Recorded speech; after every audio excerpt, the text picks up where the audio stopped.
Um, well, it certainly looked bleak at halftime. We weren't playing well at all. I think we were a little bit giggled. You know, we certainly didn't invent the NSD. You know, that was done a long time ago through Sonny Jaworski and that great group that played in those days. And but we're proud to represent the NSD. And you know, it didn't look like at halftime we were going to be able to live up to that moniker, but somehow we did. And got to give the players an incredible amount of credit. Like I said, we were just so giggled in the early part of the game, throughout the first half. Everybody was trying so hard to do it on their own. Scotty, LA, you know, Justin even, you know, I mean, just guys were just trying to do it all on their own. And at halftime we said, you know, we got to go out there and do it as a team.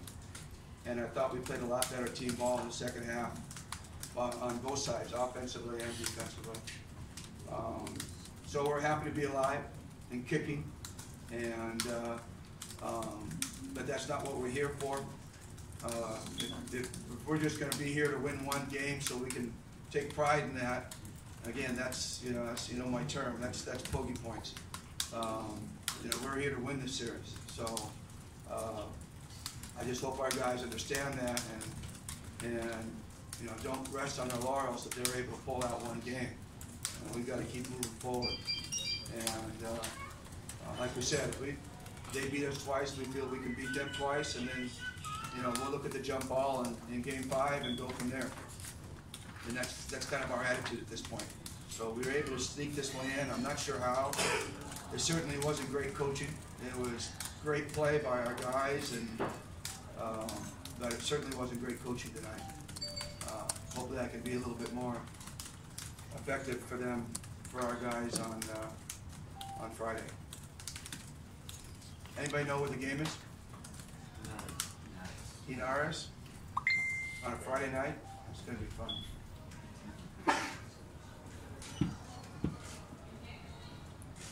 Coach, Justin carried the team in the second half. Well, yeah, he's been carrying us all year. That's not a secret. They've been defending him very, very well. I thought that he had a little bit more freedom of movement tonight. The referees gave him a little bit more freedom of movement. The last couple games, you know, they've been grabbing and holding and bumping him and when he tries to cut and when he tries to move. But today they made some calls for him, and I thought they were good calls. You know, he has to have the right to move through the paint and through areas of the court.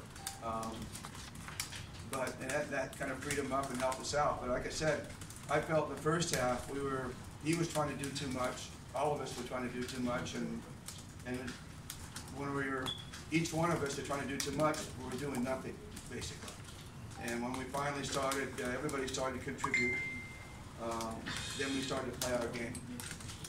Up until now, up until the last 14, 16 minutes of that game, we haven't played our game since the first quarter of game 1. They've been completely dominating us, and they've been incredibly well coached. Coach, you used weeks in the fourth quarter with Caparan in there and Daughter not there. Well, you know, Greg was having a tough night. We all know that. He was having a tough night. You know, this is a team that can give him a lot of problems because they're so quick, and ball screens he's doing his absolute best trying to defend ball screens, but it's really tough with these real small little guards that are crossing over and snaking through the paint and pulling up and taking jump shots. They didn't miss. It seemed like every time they went over a screen with Greg, they didn't miss. And so Prince added a little bit of quickness to us, on both sides of the floor, offensively, defensively. A little bit more of a screener and a mover. You know, Japeth got into foul trouble, and then you know, if this was not the playoffs, I tell you, Joe DeVance would not be playing. He would no way would he be playing. If we were up 2-0, there's no way Joe Devance would be playing. And the only reason he's playing is we went down 2-0, and it's the playoffs. And you got to give the guy credit. He's coming off a broken toe, hasn't healed all the way yet. He's supposed to take another 2 weeks off, but he just said, I want to play, now's the time. So got to give Joe a lot of credit. And you know, he just did a lot of little things like make some nice passes, help us handle the ball, and play defense on the import. And that's basically what we needed, and help us get over the hump.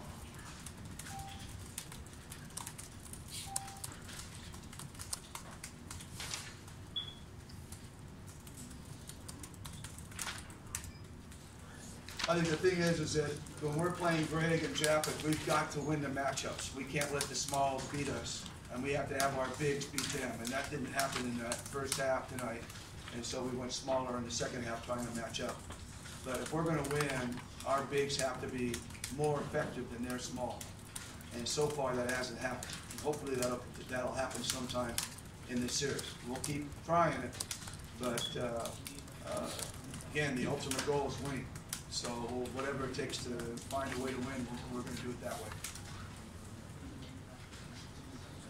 And Greg and Japeth both know that, so I think they're okay with that.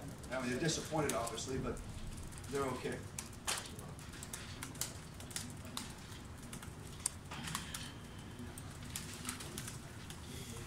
Okay. Coach. Thanks, Coach.